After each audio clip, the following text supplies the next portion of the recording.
이 성경에서 의인과 악인을 이야기할 때 의인은 하나님으로부터 보호를 받게 되지만 악인의 자손은 끊어지게 된다고 말씀을 합니다. 그리고 의인의 길은 여호와 하나님께서 인정하시지만 악인의 길은 망하게 된다고도 말씀하셨습니다. 이것이 성경 대부분에서 말하고 있는 의인과 악인에 관한 말들입니다. 그런데 에스겔서를 가만히 들여다보면 이런 구절이 등장합니다. 에스겔 18장 23절 상반절의 말씀을 제가 읽겠습니다. 주 여호와의 말씀이니라 내가 어찌 악인이 죽는 것을 조금인들 기뻐하랴.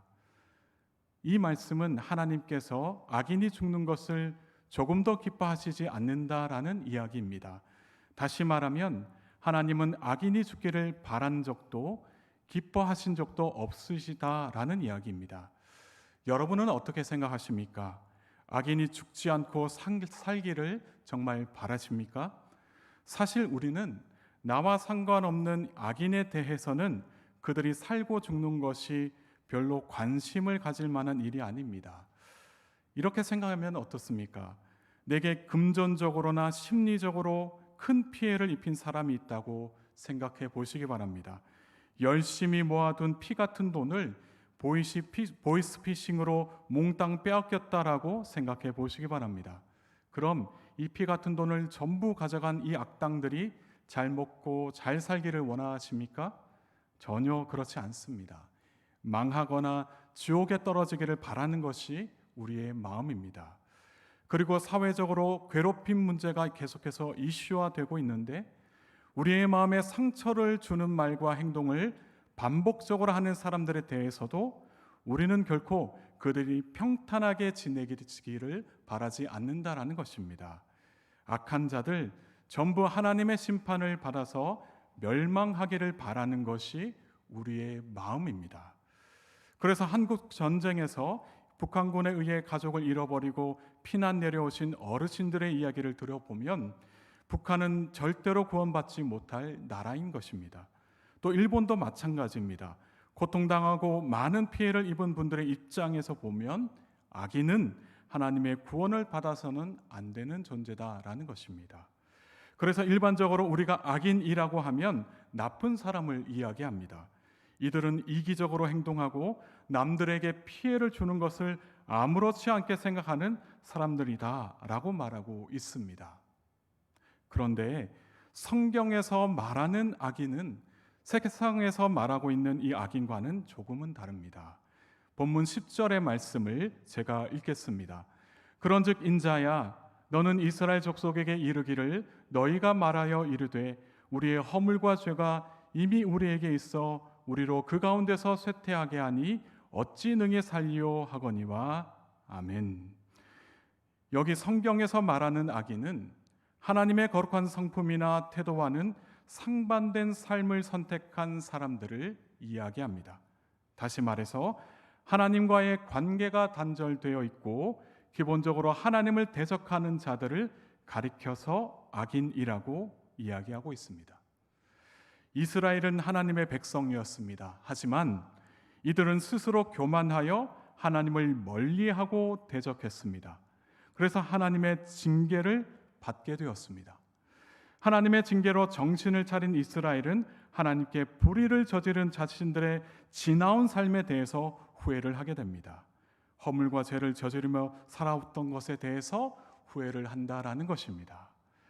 허물이라고 이야기하는 말은 히브리어로 페사으라고 합니다. 이 말은 하나님께 반기를 드는 것을 이야기합니다. 하나님의 백성이 하나님께 반기를 들 일이 무엇이 있겠습니까? 하나님보다 더 신뢰할 만한 무언가가 그들에게 생겨났기 때문이다 라고 말할 수가 있습니다. 그것을 가리켜서 우리는 우상이라고 이야기를 합니다. 그래서 하나님을 멀리하고 우상을 섬기는 것을 말하고 있다는 것이죠. 이것을 가리켜 허물이다라고 말할 수가 있습니다. 또한 죄라고 하는 이 단어는 히브리어로 하타하라고 이야기를 합니다. 이것은 하나님과 사람에게 저지른 모든 죄를 말합니다. 열왕기상에 보면 북이스라엘 왕들이 주로 하나님과 사람들에게 저지른 죄가 있습니다. 이때 쓰인 단어가 바로 하타아라고 이야기를 합니다. 그래서 하나님과의 관계보다 이웃의 강한 나라와의 관계를 더욱 소중하게 여기고 백성들에게 불의를 저지르는 것을 가리켜서 하타아라고 말합니다.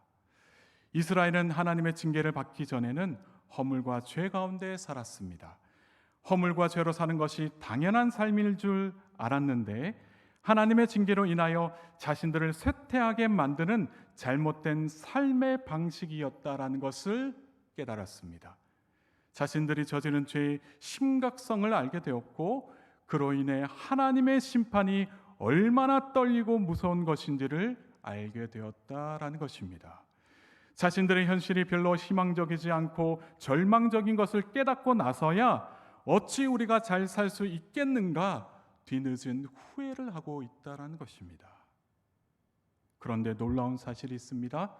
하나님께서는 자신의 허물과 죄를 뉘우치는 자들에게 구원받을 수 있는 길을 열어주신다라는 것입니다.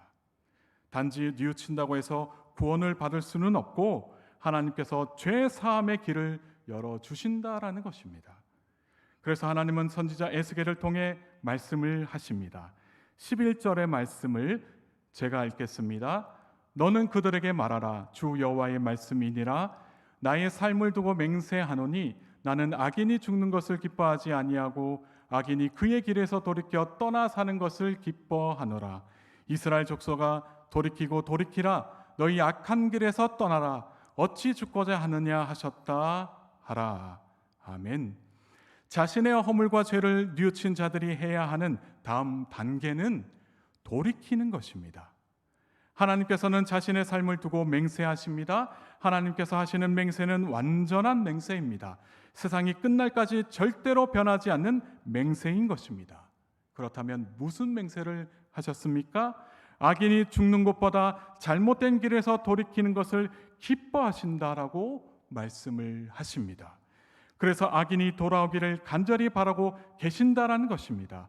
하나님은 악인을 불쌍히 여기시는 분이시고 악한 자들이라 할지라도 그들이 죽는 것을 슬퍼하신다라고 말씀을 하십니다. 그렇다고 해서 악인이 지은 모든 죄가 용납되는 것은 아닙니다. 악인이 걸었던 길이 어떤 길입니까? 하나님을 멸시하고 불의를 저지르고 시기하고 질투하며 살인을 저지르고 분쟁을 일으키고 비방하고 교만하고 부모를 거역하고 무정하고 무자비하고 이런 모든 일들이 다 악한 자들이 한 그런 모든 행실이었던 것입니다. 그런데 하나님께서는 이제는 돌이켜 떠나 살라라고 말씀하십니다. 하나님께서 이들을 품어주시지만 이들이 해야 할 일이 있다면 그것은 바로 돌이키는 것이다 라고 말씀하고 계시는 것입니다.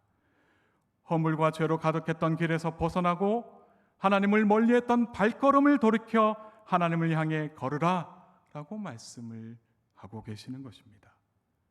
죄의 길에서 돌이키는 것은 바로 회개입니다.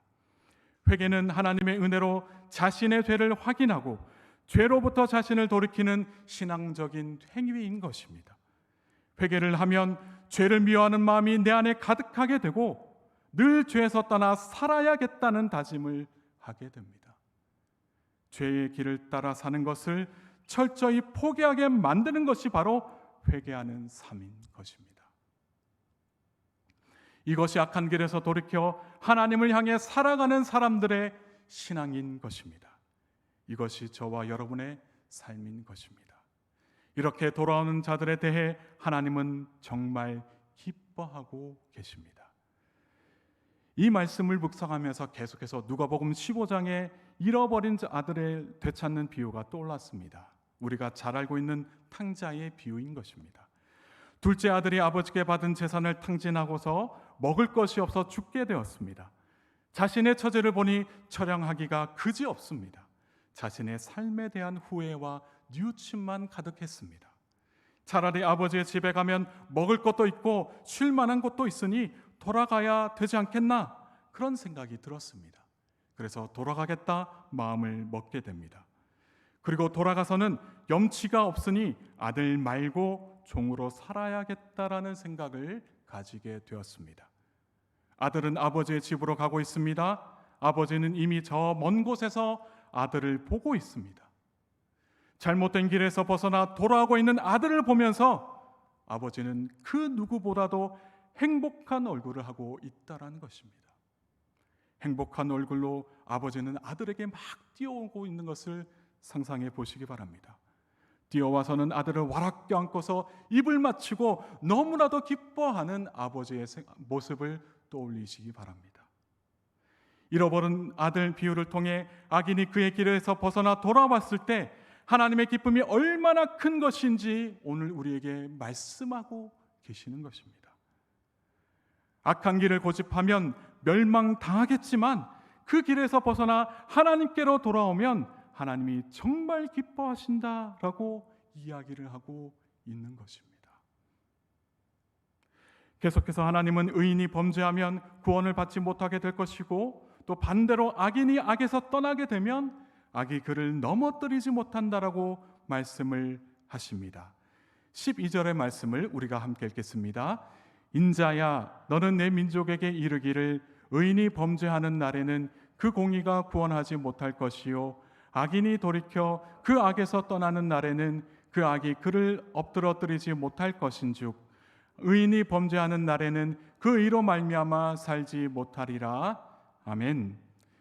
앞의 내용에서는 하나님께서 악인이 죽는 것을 기뻐하지 않는다라고 말씀하시면서 악한 길에서 떠나 돌이킬 것을 촉구하십니다. 그런데 12절부터는 의인과 악인 구분 없이 하나님 앞에서 어떻게 하느냐에 따라 삶의 결과가 달라질 것을 이야기하고 계십니다. 우리는 우리의 신분이 우리의 안전을 보장한다고 생각하게 됩니다. 하지만 성경은 그렇지 않다라고 말씀하고 계십니다. 아무리 하나님께 택함받은 백성이라 할지라도 하나님 앞에서 범죄하게 되면 구원을 받지 못하게 될 것이다 라고 말씀을 하십니다.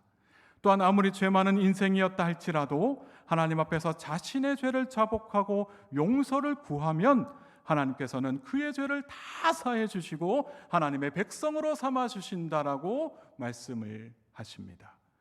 그래서 우리는 우리가 의인인가 악인인가 하기 전에 하나님 앞에서 올바로 서 있는 그리스도인가를 생각해야 한다는 것입니다. 하나님 앞에서 올바로 서 있지 않게 되면 그 누구도 심판에서 벗어날 수가 없다라는 것입니다. 그래서 13절의 말씀에 이렇게 이야기하고 있습니다. 제가 읽겠습니다. 가령 내가 의인에게 말하기를 너는 살리라 하였다 하자 그가 그 공의를 스스로 믿고 죄악을 행하면 그 모든 의로운 행위가 하나도 기억되지 아니하리니 그가 그 지은 죄악으로 말미암아 곧 그 안에서 죽으리라. 하나님이 의인에게 너는 살리라 라고 말씀하셨습니다. 원문을 보면 살리라 하는 말을 반복해서 사용했습니다. 2번씩이나 반복해서 사용했는데 그 의미를 강조하는 것입니다. 그렇게 되면 너는 반드시 살리라 라는 말로 해석할 수가 있습니다. 그래서 의인이 어떤 사람이었냐면 과거에 하나님께서 너는 반드시 살리라 라고 택함을 받았던 사람입니다. 그러나 지금은 그가 하나님께 의롭다 함을 인정받았음에도 불구하고 하나님이 싫어하시는 일들만 한다라는 것입니다. 하나님을 멀리하고 세상을 따라 살면서 헛된 욕망을 탐하며 살았다라는 것입니다. 하나님은 이 사람을 아무리 과거에 의롭다함을 받은 사람이라 할지라도 그 죄로 말미암아 죽게 될 것이다라고 이야기를 하고 있습니다.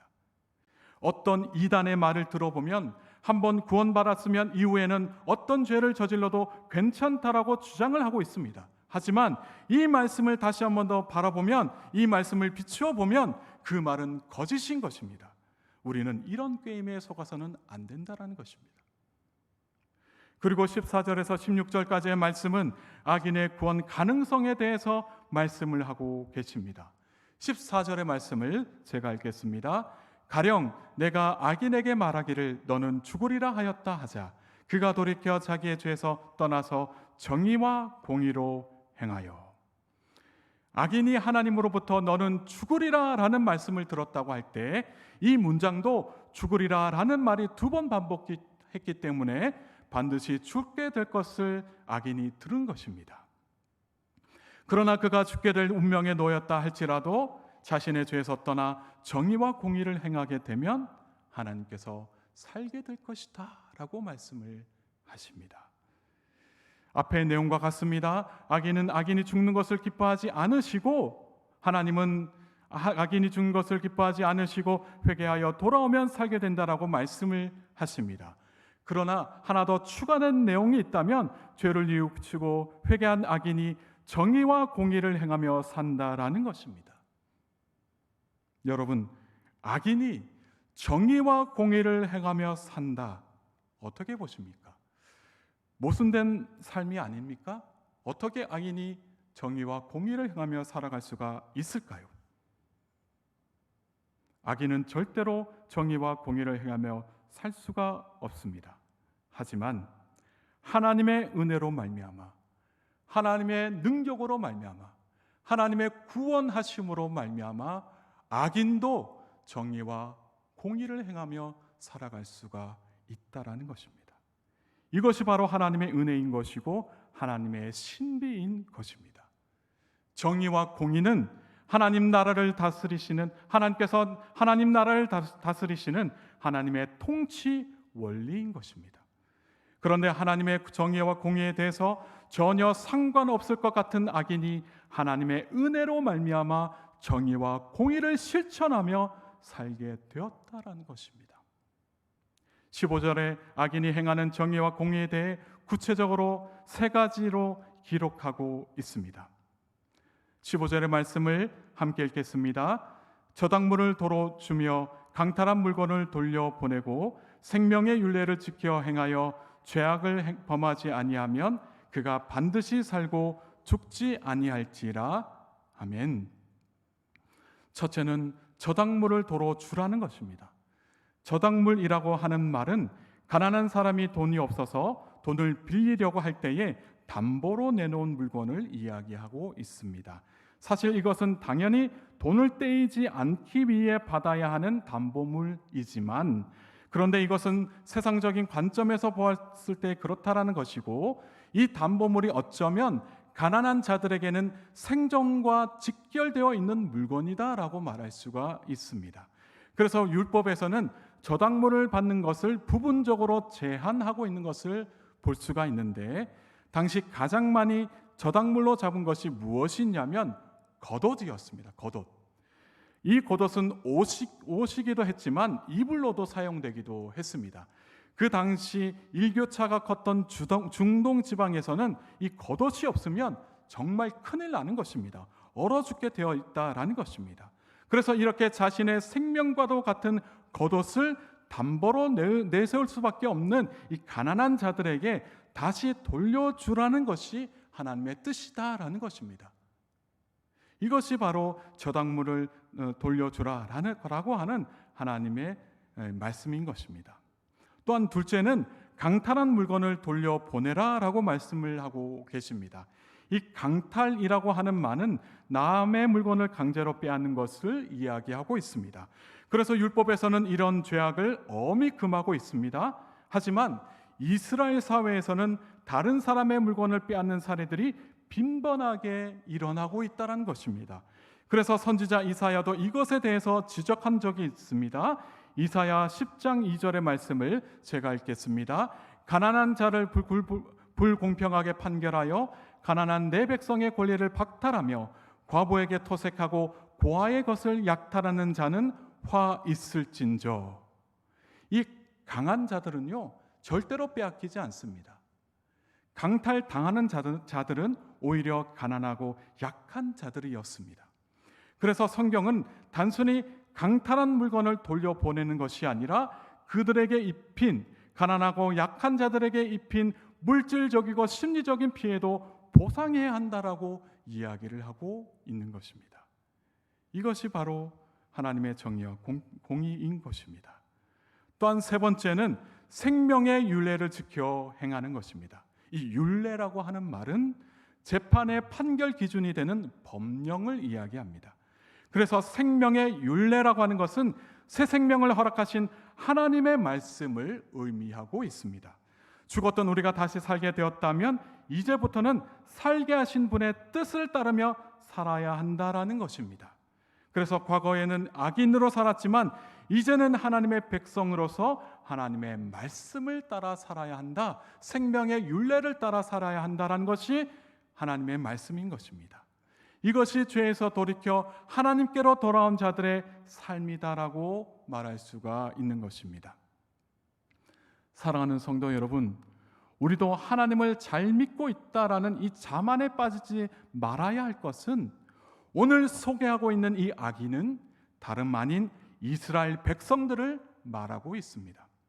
이스라엘 백성들도 처음에는 하나님을 잘 믿고 말씀에 순종하면서 살아왔습니다.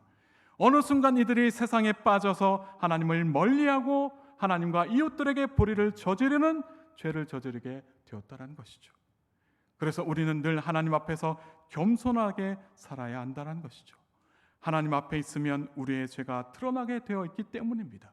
철저하게 하나님께 머리를 숙이고 허물과 죄에 대해서 용서를 구할 때 하나님은 우리에게 죄 사함의 길을 열어주시고 또 하나님의 정의와 공의를 행할 수 있는 길도 열어주실 줄 믿습니다. 우리는 절대로 우리가 가지고 있는 힘과 능력으로 우리 스스로 살릴 수가 없습니다. 오직 하나님의 은혜로만 우리가 살게 되어 있다라는 것을 늘 기억하여 날마다 하나님의 정의와 공의를 실천하며 살아가는 저와 여러분 모두가 되기를 주님의 이름으로 축복합니다. 함께 기도하시겠습니다.